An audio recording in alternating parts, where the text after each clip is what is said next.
మరోసారి వాక్య పఠనానికి వచ్చిన మీ అందరికీ ప్రభు అయిన యేసు నామాన శుభములు. గత 3 వారాలుగా మనము అపోస్తులైన పౌలు రోమీలకు రాసిన పత్రిక నుండి వాక్య పఠనాలను చేస్తున్నాం. నోట్స్ తీసుకుంటున్నారు అనుకుంటున్నాను. వాక్యం పఠనం చేయకముందు మీ బైబిల్ తెరిచి ఆ అధ్యాయాన్ని చదువుతున్నారు అనుకుంటున్నాను. ఏ చదువన్నా సరే సిద్ధపడినప్పుడే వస్తుంది. కాబట్టి ఈరోజు 3వ అధ్యాయము ఒకసారి చదవండి, అప్పుడు వీడియో ఆన్ చేయండి. వచ్చే వారం 4వ అధ్యాయము, వారం రోజులు మీకు గ్యాప్ ఉంది. ఆ 4వ అధ్యాయాన్ని చదవండి. ప్రార్థనా పూర్వకంగా సిద్ధపడండి. మీలో కొంతమంది అన్నారు, మీరు ఇంత స్లోగా మాట్లాడితే ఎలాగండి, నేను 1.5లో పెట్టుకుంటున్నాను, 2లో పెట్టుకుంటున్నాను, ఫాస్ట్గా వినాల్సి వస్తుంది అని చెప్పారు. తప్పులేదు, అలాగే వినండి. నేను నా మెదడు పని చేసిన దానికన్నా వేగంగా నా నోరు పనిచేస్తే పొరపాట్లు వచ్చే అవకాశం ఉంది. సో నా థింకింగ్ ఉంది కదా, నా థింకింగ్స్లో, కాబట్టి నా స్పీకింగ్స్లో ఎప్పుడైనా సరే మన నోరు మన మెదడు కన్నా వేగంగా పనిచేస్తే పొరపాట్లకు అవకాశాలు ఎక్కువ. అందుకనే వీలైనంత మట్టుకి ఆలోచించి మాట్లాడతాను, లేకపోతే దొరికిపోతాను. ఆ జాగ్రత్త గురించి కొంచెం మాది పాత తరం, ఆలోచించిన తర్వాత మాట్లాడాలి, అందుకనే అంత స్లోగా ఉంటుంది. కానీ మీ సమయాన్ని బట్టి, మీ అనుకూలతను బట్టి ఏం చేస్తారంటే 1.25లో పెట్టుకున్నా పర్లేదు, 1.5లో పెట్టుకున్నా పర్లేదు, మీకు టైం కలిసి వస్తుంది. మర్చిపోకండి, మాటకి మధ్యన గ్యాప్ ఉంటే మీకు కూడా ఆలోచన పనిచేస్తుంది. ఇది వాక్యం నేర్చుకున్నప్పుడు ఆలోచన పనిచేయాలి. ఆలోచన పనిచేసినప్పుడు పరివర్తన అనేది కలుగుతుంది. జ్ఞానానికి కానీ ఆత్మీయంగా కానీ ఇది మీకు మేలుకరంగా ఉండాలంటే మరీ కంగారు పడి నేర్చుకోవద్దు. మొదటి 2 అధ్యాయాల్లో పౌలు అతి స్పష్టంగా చెప్పాడు. ఏంటి అంటే, ఇదిగో మీరందరూ యూదులేంటి, యూదేతరులేంటి, జాతి తేడా లేదు, మీరందరూ పాపులే, నీతిమంతులు లేరు, ఏ ఒక్కరూ కాదు, అందరూ పాపం చేసి పాపంలో ఉండి దేవుని యొక్క మహిమను పోగొట్టుకున్నారు అని పౌలు గారు రాశారు. ఊహించండి, మీకు ఫస్ట్ టైం ఒకరు ఉత్తరం రాస్తున్నారు, మీకు కానీ మీ సంఘానికి కానీ మీ కుటుంబానికి కానీ. ఊహించండి, అప్పుడు ఆ రోజుల్లో ఇన్లాండ్ లెటర్లు ఉండే, నీలం రంగు లెటరు, అది ఓపెన్ చేసాము. ఆ ఉత్తరంలో 16 అధ్యాయాలు ఉన్నాయి అనుకుందాం, ఉండవులేండి, పట్టవులండి. ఇది అపోస్తులైన పౌలు గారు రాశారంట, ఏదో మంచి మాట చెప్తారు అని ఓపెన్ చేసి చూసిన తర్వాత మొదటి అధ్యాయంలో ఏంటంటే, మీరు నీతిమంతులు కాదు. 2వ అధ్యాయంలో ఏంటి అంటే, మీరు నీతిమంతులు కాదు. 3వ అధ్యాయంలో ఏంటి అంటే, మీరు నీతిమంతులు కాదు. ఏం చేస్తాం, ఏమనుకుంటాం? ఆ మొదటి మాట నేను వీడియో చేసి చెప్పాను అంటే వెంటనే మనం ఏం చేస్తామంటే వీడియో ఆఫ్ చేస్తాం. ఎందుకు? ఆ మాట వినడానికే నేటి ఈ ఉత్తరం తీసింది. ఆ మాట వినడానికే ఏంటి ఈ వీడియో చూడడం అని మనం అనుకుంటాం. మీరు నీతిమంతులు కాదు అని పౌలు గారు చెప్పిన మాట సువార్తలో భాగము. కఠినమైన మాట, ఖచ్చితమైన మాట, కానీ అది సువార్తలో కీలకమైన మాట. మనం నీతిమంతులము కాదు, యూదులైనా కాదు, యూదేతరులను కాదు, ఏ భేదం లేదు, అందరూ పాపం చేసి దేవునిచ్చిన ఆ యొక్క మహిమను మనము పోగొట్టుకుంటున్నాము. మరి నీతిమంతులు ఎవరు? దైవం ఒక్కడే నీతిమంతులు. ఎవరు మనల్ని నీతిమంతులుగా చూడగలరు? దైవం ఒక్కడే. ఎవరు మనల్ని నీతిమంతులుగా చేయగలడు? దైవం ఒక్కడే. మీరు నన్ను చేయలేరు, నేను మిమ్మల్ని చేయలేను. ఎందుకంటే మనం ఎవ్వరికీ నీతి లేదు. మనం ఎవ్వరూ నీతిమంతులం కాదు. నీతిమంతుడు దేవుడే. దేవుడే మనల్ని నీతిమంతులుగా చూడగలడు, చేయగలడు. అదే సువార్త. నీతిగల దైవం వాత్సల్యాన్ని చూపించాడు. ఉగ్రత విషయంలో మొదట యూదులు, మొన్న చెప్పాను, తర్వాత యూదేతరులు. వాత్సల్యం విషయంలో, కృపావరం విషయంలో కూడా అలాగే, అదే వరుస. యూదులకి, యూదేతరులకి. ఇంత క్లియర్గా జాతి పేరిన విభజన పౌలు గారు ఎందుకు చెప్తున్నాడంటే, ఆయనకి జాతి అహంకారం కాదు, రోమా సంఘంలో ఉంది. యూదేతరులేమో యూదుల్ని చులకనగా, లోకుగా, తక్కువగా చూస్తున్నారు. యూదులేమో యూదేతరుల్ని చులకనగా, లోకుగా, తక్కువగా చూస్తున్నారు. గుడికొస్తున్నారు కానీ వాళ్ళకి వీళ్ళకి పడడం లేదు. ఈ తగాదాలు ఉన్నాయి కదా ఈ రోజుల్లో సంఘములో, ఈ కులముల యొక్క, జాతుల యొక్క విభేదాలు, కలహాలు ఉన్నాయి అంటాం కానీ అవి మొదటి శతాబ్దంలో కూడా ఉన్నాయి. యూదులకి, యూదేతరులకి యొక్క మధ్యన అనుమానాలు, అసహనం. మళ్ళీ ఒక భాష ఉండేదంట, I'm strong, you are weak. నేను శక్తివంతుని, నేను బలవంతుని, నువ్వు బలహీనుడివి. కొరింథీలైతే మేము జ్ఞానులము, మీరు జ్ఞానహీనులు. ఈ తేడా పాడాలు ఉండి, మేము అగ్రులము, మీరు అధములు. అది కూడా ఉందండి ఆ రోజుల్లోనే. కొంతమంది గొప్పవాళ్ళంట, కొంతమంది తేడవాళ్ళంట. సంఘాల్లో ఉన్న, అప్పుడున్న, ఇప్పుడున్న పెద్ద దుర్బోధ ఏంటి అంటే, మనుషులు కొంతమంది కన్నా మెరుగు, కొంతమంది కన్నా తక్కువ అనే ఈ ఎత్తుపల్లాలు ఉన్నాయి కదా, అది ప్రమాదకరమైన దుర్బోధ. ఎక్కడన్నా వింటున్నారంటే మీ చెవులకి వెంటనే మెలకు రావాలి, మీ బుర్రకి వెంటనే మెలకు రావాలి. ఇది క్రీస్తు చెప్పిన బోధ కాదు, ఇది క్రీస్తు చెప్పిన బోధకు వ్యతిరేకము, ఇది దుర్బోధ. ఇక్కడ రోమా సంఘంలో ఇదే జరుగుతుంది. కొంతమందిని ఎక్కువగాను, కొంతమందిని తక్కువగాను చూస్తుంటే ఒకరి మీద ఒకరికి అవమానము, అనుమానము, అసహనము ఇవన్నీ జరుగుతుంటే పౌలు గారు దాని గురించి వెంటనే అడ్రస్ చేసి అంటాడు, మీకు వాళ్ళకి అందరూ సమానమే, పాపం విషయంలోనూ సమానమే, దేవుని యొక్క విషయంలోనూ సమానమే. పోయిన వారం ఎవరో కానీ పిలిచి ఇలాగా కొంతమంది పూజారులు దేవుని దగ్గరికి వచ్చారు, బాప్తిసం పొందారు బ్రదరు అని చెప్పారు. అయితే ఏంటి అని అన్నాను. ఎవరొచ్చినా పరలోకంలో సంతోషమే, మనకే సంతోషమే. కొంతమంది కులము, అగ్రకులము, ఎక్కువ మంది అంటే నీ లెక్కలో, నా లెక్కలో కాదు, దేవుని లెక్కలోను కాదు. ఎవ్వరికీ నీతి లేదు, అందరూ పాపులమే. ఎంత పెద్ద కులమైనా, ఎంత పెద్ద జాతి అయినా, ఏ రకమైన, అందరూ పాపులమే. ఆ విషయాన్ని జ్ఞాపకం చేస్తాడు.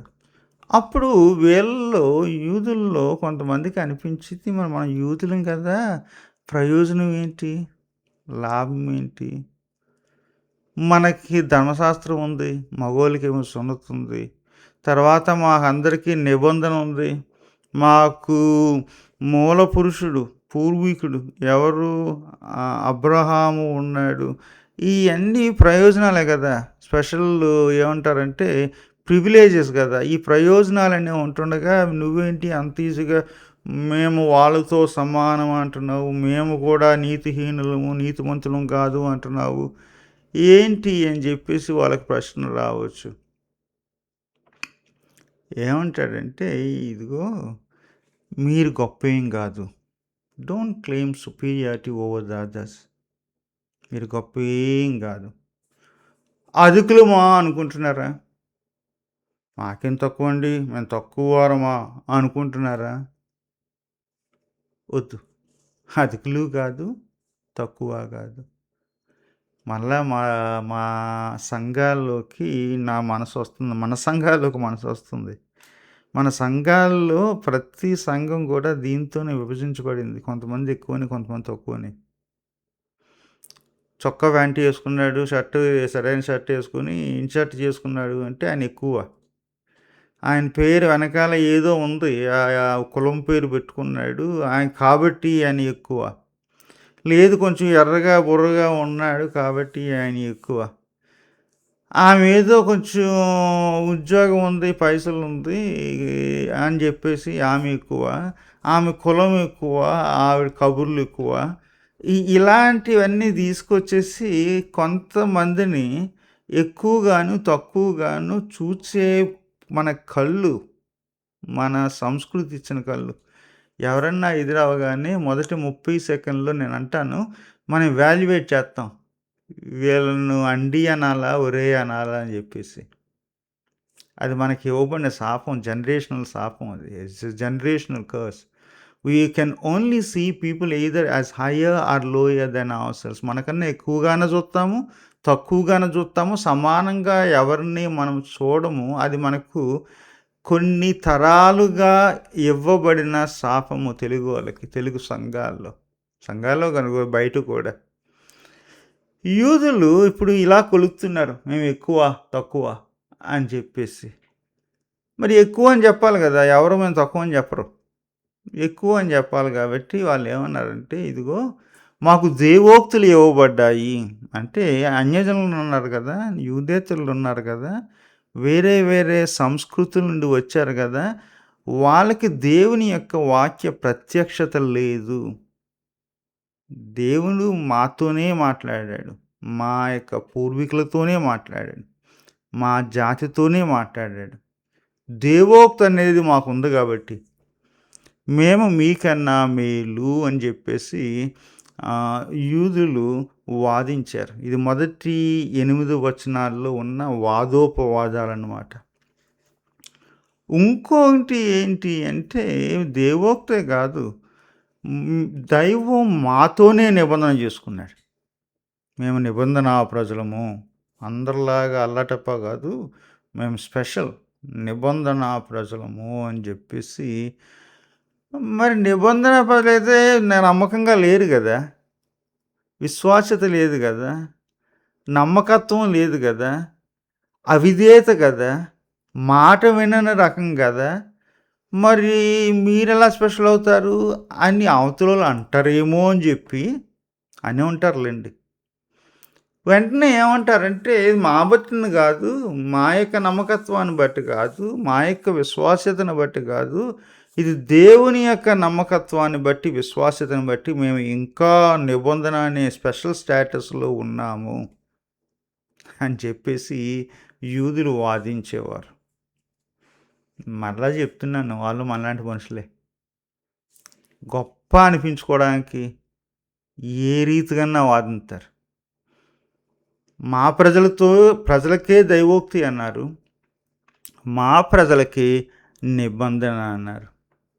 అప్పుడు వెంటనే ఏమన్నారంటే, మరి మీరు యూదేతరులు కదా, మీరు మాలో పుట్టలేదు కదా, కాబట్టి మీకు నిబంధనలో స్థానం లేదు, భాగం లేదు, మీరు నిబంధనకు బయటోళ్ళు అని చెప్పేసి వాదించేవారు యూదులు.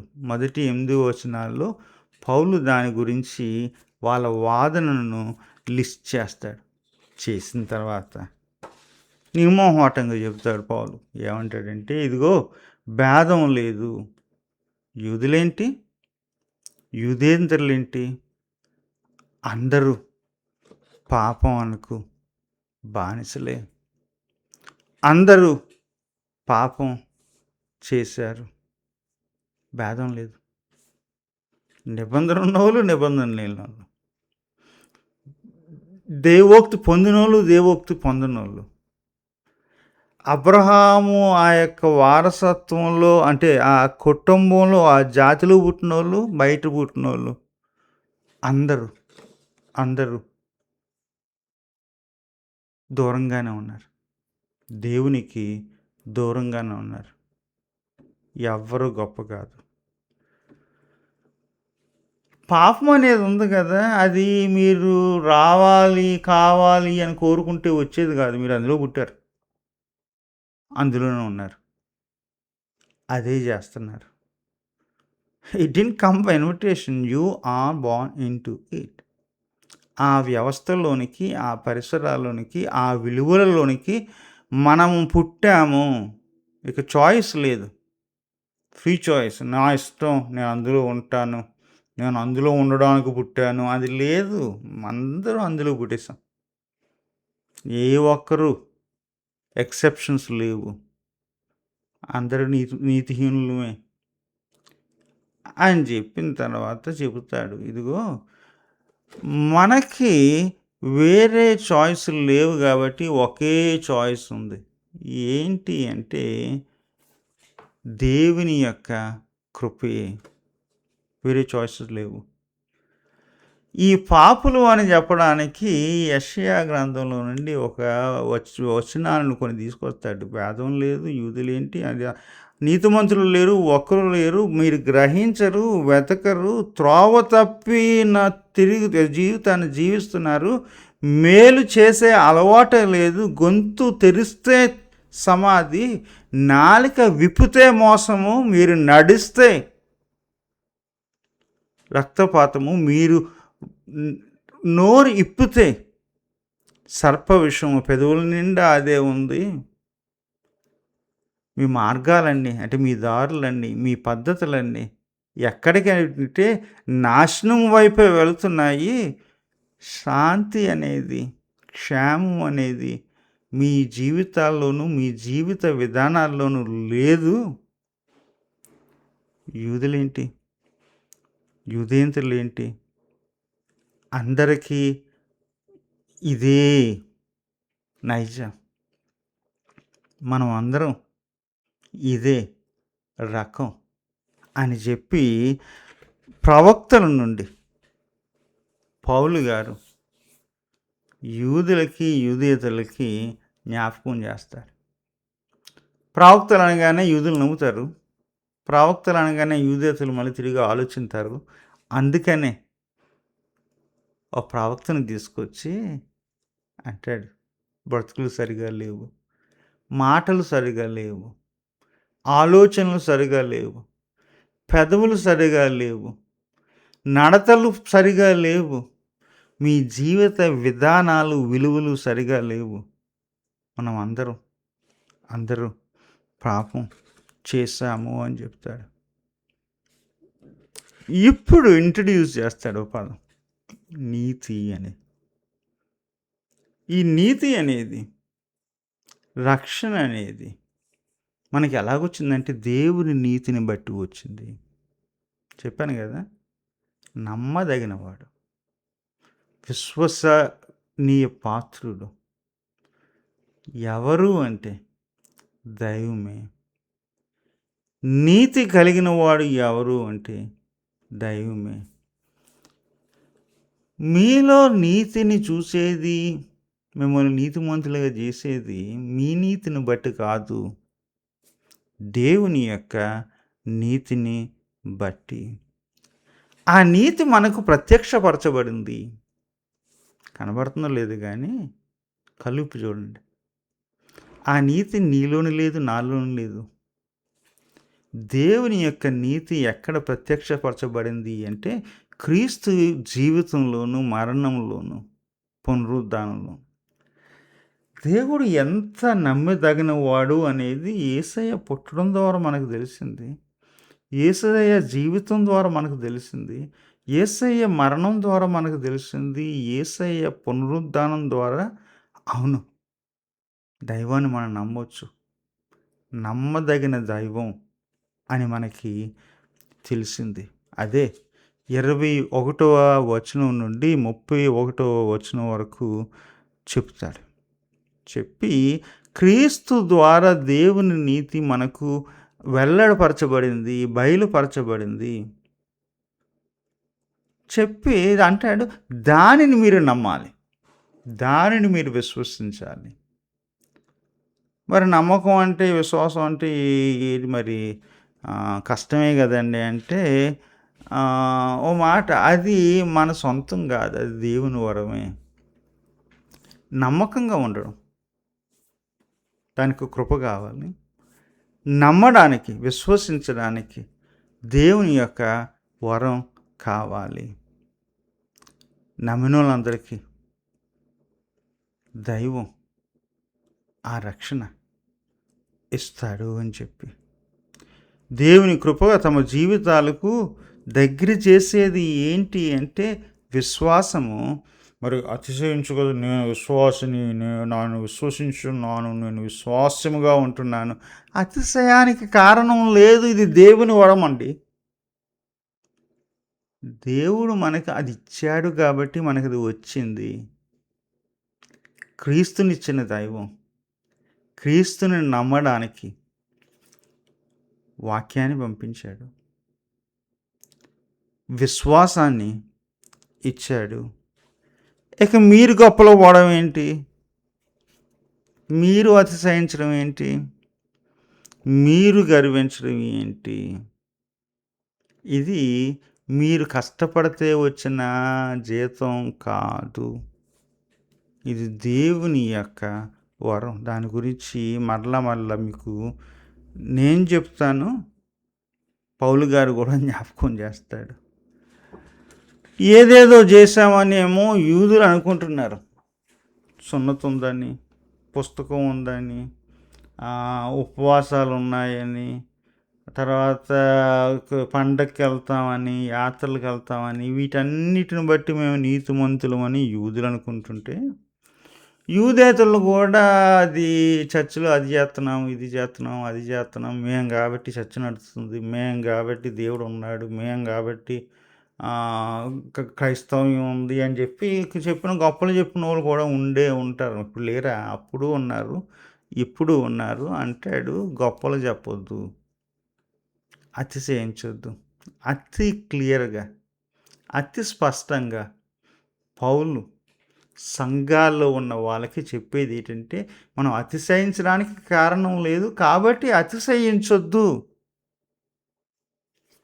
వెంటనే నాకు మన తెలుగు సంఘాలు జ్ఞాపకం వస్తున్నాయి. నేను ఎవరి గురించో మాట్లాడను, మన గురించే మాట్లాడతాను. ఎందుకో కానీ మనం అతిశయిస్తాం, ఎందుకో తెలియదు. అతిశయించకూడదని తెలుసు కూడా అతిశయిస్తాం, ఎందుకో తెలీదు. ఎక్కువ సంఘాల్లో ఉన్నవాళ్ళు మేము బిలీవర్స్ అండి, మేము విశ్వాసులం అండి, మేము 2 సార్లు పుట్టామండి, మేము 3 సార్లు పుట్టామండి అని చెప్పి బయట వాళ్ళందరూనేమో ఏ అగ్రహారంలో పుట్టాము, నేమేమో మీసాలతో పుట్టాము అనేమో వాళ్ళు కులాన్ని బట్టి, జెండర్ని బట్టి, లింగాన్ని బట్టి అది అతిశయింతుంటే సంఘాలు అవి ఉన్నాయిలేండి. సంఘాలు అవి కూడా ఉన్నాయి. సాక్ష్యం చెప్పినప్పుడు మేము ఆరితుకులమండి, అగ్రహారం ఉండొచ్చామండి, అగ్రులమండి అని చెప్పేసి కొంతమంది సాక్ష్యాలు చెప్తారు. కొంతమంది మీసాలు తిప్పి నేను ఇలాంటి మగవాడిని కాదు, మునగాన్ని, ఆటగాన్ని, వేటగాన్ని అని చెప్పి ఆ బోతుని ఈ బోతుని అని కూడా చెప్పేసే ఈ రకరకాల మగవాళ్ళు ఉన్నారు. అదే ఉంది. దానికి ఎడిషనల్గా అతిశయం ఏంటి అంటే, నేను బాప్తీసం పొందుతుని అలా ఇలా కాదు, ఆయన నాకు బాప్తీసం ఇచ్చాడు. నేను ప్రభు దగ్గరికి వచ్చినప్పుడు అది ప్రభువు నన్ను తీసుకురాలేదు, ఆయన ఎవరో తీసుకొచ్చారు, ఆమె ఏదో చెప్పింది కాబట్టి నేనే వచ్చాను అని కొంతమంది సాక్ష్యం. వాళ్ళ కాదండి, మనకు దేవుని వాక్యం ఉంది, దేవోక్తి ఉంది. మన వాక్యంలోనే మనతోనే దేవుడు మాట్లాడాడు, ఇంకెవరితో మాట్లాడలేదు అని కొంతమంది అతిశయంగా సాక్ష్యాలు చెబుతారు. కొంతమంది ఏంటి అంటే, మాకు దేవుడిచ్చిన వాగ్దానం అదండి. మేము నిబంధన మామూలు నిబంధన కాదు, ప్రత్యేకమైన నిబంధన అని చెప్పేసి నోవాహు నిబంధన దాటిపోయిందండి. అబ్రహాము నిబంధన, దావీదు నిబంధన, మేము నిబంధన ప్రజలం అని చెప్పేసి లేయర్స్ అని చెప్పి అతిశయం పొందే క్రైస్తవులను కూడా నేను చూచాను. పత్యాలు చేస్తాం. అలా ఇలా కాదండి. నా లైఫ్ అంతా ఏ ఆదివారం గుడి మానలేదు. అలా ఇలా కాదండి. ప్రతి శుక్రవారం నేను నిష్టగా మంచినీళ్ళు తాగకుండా ఇది ఉపవాసం చేస్తానండి. అలా ఇలా కాదు. పొద్దుట, సాయంకాలం ఒక్కొక్క అధ్యాయం తప్పనిసరిగా చదువుతానండి. అలా ఇలా కాదు. పొద్దున్న లెగ్గానే క్యాలెండర్ దగ్గరికెళ్ళి నాకు ఈరోజు వాగ్దానం ఏముంది అని చెప్పి మరీ చూసి నేను రోజు మొదలు పెడతానండి. ఈ గొప్పలున్నాయి గదా! ఆచారాల గురించి గొప్పలు, బాప్తీసం గురించి గొప్పలు, వేదవాక్యాల గురించి గొప్పలు. ఈ గొప్పలన్నీ నేను పుట్టించలేదండి. చిన్నప్పటి నుండి ఇప్పుడు వరకు మనం చెప్తున్న, క్రైస్తవులు చెప్తున్న సాక్ష్యాల్లోనూ, ప్రసంగాల్లోనూ నేను చూశాను. పౌలు గారు ఇయన్నీ చూస్తే ఏమంటాడంటే, ఎందుకు అతిశయం? దేనిని బట్టి అతిశయం? అతిశయించాలా? అతిశయానికి కారణం లేదు. అతిశయించొద్దు. అతిశయించడమే పాపం. తర్వాత పర్మిషన్ ఇస్తాడులెండి. అతిశయించొచ్చు అని పర్మిషన్ ఇస్తాడు. దాని గురించి చెప్తాను. దేని గురించి అతిశయిస్తే దేని గురించి అతిశయించాలనేది తర్వాత అధ్యాయాలు మనకి ఎదురవుతుంది. ఒక మాట చెప్తాను. మనం చేసేది ఏది మనల్ని నీతిమంతులుగా ఎంచదు. క్రియలను బట్టి, పుట్టుకను బట్టి, స్టేటస్ను బట్టి, మన దగ్గరున్న ఆ యొక్క పుస్తకాన్ని బట్టి, మనము పొందిన ఆ యొక్క బాప్తీస్వాన్ని బట్టి, మనకు ఉన్న ఆ యొక్క నిబంధనను బట్టి దేని గురించి మనం అతిశయించలేదు. మనకి నీతి అనేది ఇవన్నీ రాకముందే దేవుడిచ్చాడు. ఆ నీతి మనకి ఎలాగా ఇవ్వబడింది అంటే విశ్వాసం ద్వారా ఇవ్వబడింది. ఆ విశ్వాసం ఉంది కదా, ఆ విశ్వాసము ఒక వరంగా, ఒక గిఫ్ట్గా అడిగితే కాదు, కష్టపడితే కాదు, చేతులు దాచితే దైవం ఆ విశ్వాసాన్ని మనకి వరంగా ఇచ్చాడు. అప్పుడు యూదులకి ప్రశ్న వచ్చింది, మరి ఏం సార్ ధర్మశాస్త్రం సంగతి ఏంటి అంటాడు. విశ్వాసం అనేది మీకు వరంగా ఇవ్వబడడం, ఆ విశ్వాస మూలంగా మీకు కలిగే నీతి ఉంది కదా, ఆ నీతి